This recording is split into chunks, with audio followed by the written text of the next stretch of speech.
ಹೇಳಿ sir, next company chairman ಯಾರಾಗಬೇಕು ಅಂತ? ನಮ್ಮ ಅಣ್ಣ ಗೌತಮ್ ದಿವಾನ್ ಅವರು.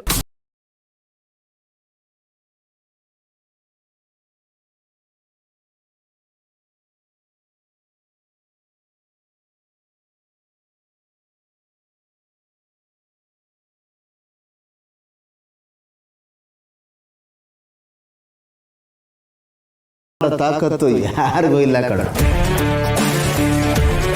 ನಿನ್ನ ಶೇಕ್ ಮಾಡಕ್ ಬಂದವ್ರೆ ಫುಲ್ಲು ಶೇಕ್ ಆಗ್ಬಿಟ್ಟಿದ್ದಾರೆ ನೋಡಲ್ಲಿ. ಮುಖ ನೋಡು, ಒಬ್ಬೊಬ್ರದ್ದು ಒಳ್ಳೆ ಹಳ್ಳೆಣ್ಣೆ ಕುಡ್ದವ್ರಂಗೆ ಆಗ್ಬಿಟ್ಟಿದೆ. ಹಲೋ, ಏನ್ ಹೇಳ್ತೀರಾ? ಅಲ್ಲ, ಒಂದು ನಿಮಿಷ, ಒಂದು ತಿಳ್ಕೊಳ್ಳಿ ಮಿಸ್ಟರ್ ಭೂಪತಿ. ಎಲ್ಲಿ ಎಲ್ಲಾನು ಕಳ್ಕೊಂಡ್ಬಿಡ್ತೀನಿ ಅನ್ನೋ ಭಯದಲ್ಲಿ ಸುಳ್ಳು ಹೇಳೋ ದರ್ದ ನನಗಿಲ್ಲ. ಇಂಥ ಎಷ್ಟೋ ಕಂಪನಿಗಳನ್ನು ಹುಟ್ಟಾಕೋ ಶಕ್ತಿ, ಬುದ್ಧಿವಂತಿಕೆ ಆ ಭಗವಂತ ನನಗೆ ಕೊಟ್ಟಿದ್ದಾನೆ.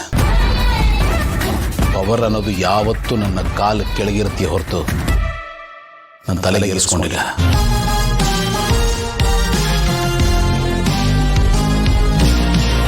ನಾನೊಬ್ಬ ಪವರ್ಫುಲ್ ವ್ಯಕ್ತಿ ಅನ್ನಿಸ್ಕೊಳ್ಳೋಕ್ಕಿಂತ ಒಳ್ಳೆಯ ವ್ಯಕ್ತಿ ಅನ್ನಿಸ್ಕೊಳ್ಳೋದ್ರಲ್ಲಿ ತೃಪ್ತಿ ಇದೆ. ಈ ದುಡ್ಡು ಅಂತ ಬಂದರೆ ಮುಂದಿನ ಎಷ್ಟೋ ತಲೆಮಾರು ಕೂತ್ಕೊಂಡು ತಿಂದರೂ ಕರಗದೆ ಇರೋಷ್ಟು ದುಡ್ಡು ನನ್ನ ಹತ್ರ ಇದೆ.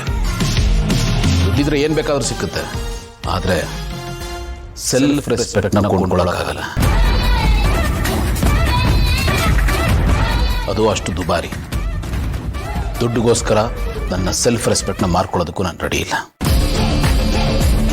ನಾನು ಕಾಂಪೀಟ್ ಮಾಡ್ತೀನಿ, ಕಾಲು ಎಳೆಯೋದಕ್ಕಲ್ಲ. ಅದೇನಿದ್ರು ನಿಮ್ಮಂಥವ್ರ ಕೆಲಸ.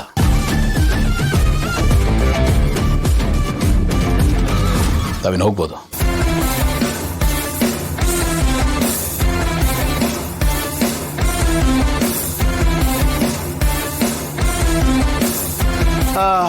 ಈಗ ನಮ್ಮ ಬಾಸು ಚೇರ್ ಮೇಲೆ ಕೂತ್ಕೋಬೋದಲ್ಲ?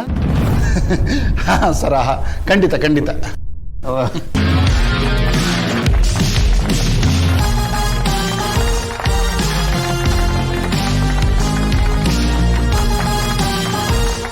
ಸುಧಾ, ಬಾಮ್ಮ ಸುಧಾ, ಕೂತ್ಕೋ. ನಾನಾ? ಅಯ್ಯೋ, ನೀನ್ ಬಾ. ನಾನು ಹೇಳ್ತೀನಿ, ಕೂತ್ಕೊಮ್ಮ.